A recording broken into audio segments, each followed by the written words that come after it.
Pinupustos tayo ng galak at pag-asa ng mensahe ng Pasko ng pagkabuhay. Nadarama natin ang tapat na hangaring magpanibagong buhay na may katapatan, kalinisan, pagtatalaga at pag-ibig. Hingin natin sa Panginoon na ang lahat na ito'y magkaroon ng katuparan habang idinadalangin natin. Ang ating pong itutukol, Panginoon, dinggin mo kami. Ulitin po natin. Panginoon, dinggin mo kami. Upang ang sabayanan ng mga mananampalataya ay magbigay saksi sa muling pagkabuhay ni Kristo sa pamamagitan ng kanilang patuloy na pagbabagong loob, manalangin tayo. Panginoon, dinggin mo kami. Upang ang Obispo Maximo, ating Obispo Revisano Arnold Damayan, sa ating lahat ng kaparian ng Bikarya ng Marinduque, ganon din sa ating naging pansamantalang kasama na ating pari sa looban ng isang linggo sa pagdiriwang ng banal ng Semana Santa na si Reverend Father Raymond Longdos.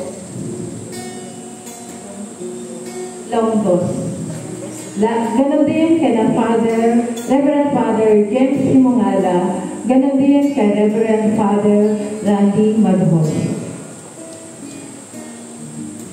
At lahat ng ating mga pinunong espiritual ay magtamo ng kasiyahan at kapayaang bukat sa muling pagkabuhay ni Kristo, manalangin tayo. Panginoon, dinggin mo kami. Upang ang mga nasa madilim na libingan ng kasalanan ay makatagpo sa muling pagkabuhay ng lakas, upang mamuhay ng tapat sa Ebanghelyo, manalangin tayo. Panginoon, dinggin mo kami. Upang ang mga nasisiraan ng loob sa di masupil na karahasan, paninigil at paghihirap ay makatagpo sa muling pagkabuhay ng kinakailangang lakas ng loob upang magpatuloy sa pagtatatag ng isang matinong lipunan, manalangin tayo. Panginoon, dinggin mo kami. Upang tayong lahat ay makatanggap ng pagpapala ng muling pagkabuhay, lalong-lalo na sa lahat ng mga magdiriwang at nagdiriwang ng kanilang kaarawan na sina Ana Marie Faa, J.R. Mascareñas, Vigilin Blasto, Cassandra Faith Santillano, Rizal Saludes, Irene Saludes, Gian Archer Aranilla, Eugene Quejan Gabunidas, Aiza Ritanya, Bobet Rianzares, Marie Saludes at Roger Gallego. Isang malalim na pagpapanibago sa ating pagpapahalagang moral, panlipunan, pangkabuhayan at politikal ng mga institusyon, manalangin tayo. Panginoon, dinggin mo kami.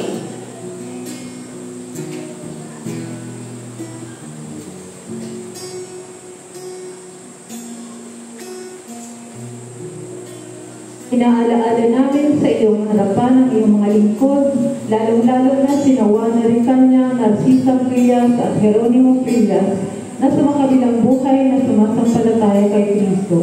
Isinasamo namin igawad mo sa kanila ang patuloy na pagyabong sa pag-ibig at paglilingkod sa iyo, manalangin tayo. Panginoon, dinggin mo kami.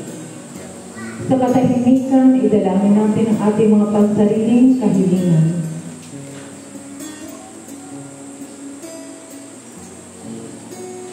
Manalangin tayo. Panginoon, dinggin mo kami.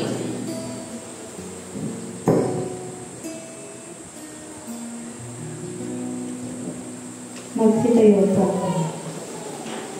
Mga kapatid, gawing katawan ni Kristo sa pamagitan ng isang Espiritu, tayong lahat ay pinag-isang katawan ng tayo binyagan. Panatilihin natin ang pagkakaisa ng dulot ng Espiritu sa bigkis ng kapayapaan. Ang kapayapaan ng Panginoon ay lagi nawang sumainyo. At sumainyo rin. Pagbatian tayo ng kapayapaan sa isa't isa.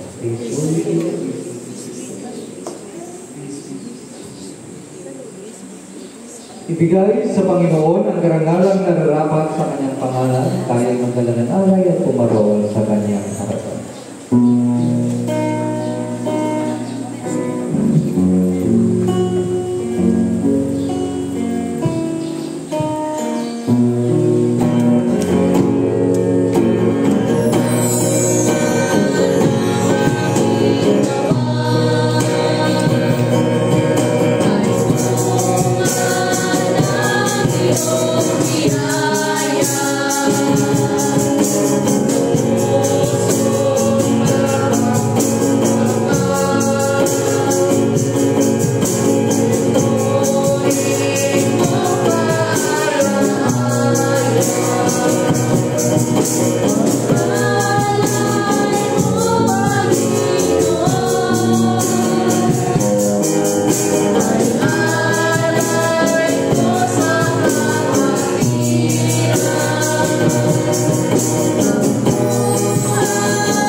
Hawaing Diyos, ipinagkaloob mo sa amin ang lahat ng bagay. Sa iyong kasaganaan, ibinigay mo ang lahat ng aming mga pangangailangan. Kami na iyong mga pagpapakalubang mga lingkod, ay nag-aalay sa iyo.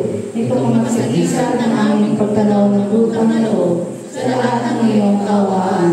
Amen. Walang hanggang Diyos, pinatubo mo ang mga butil at mula rito ay ginawa namin ang tinapay na ito. Pinaalay namin ito sa iyo, upang sa amin ay maging tinapay ng buhay. Ipagkaloob mo na kaming katanggap nito ay mabuklod sa bigis ng pag-iibigan. Amen. Makapangyarihang Diyos, tanggapin mo ang alak na ito na aming ginawa mula sa iyong mga kaloob. Ito na ay maging aming ng espiritual, upang kami tatanggap nito ay mapasigla ng panibago sa paglilingkod sa iyo. Amen. Maraming salamat. Amen.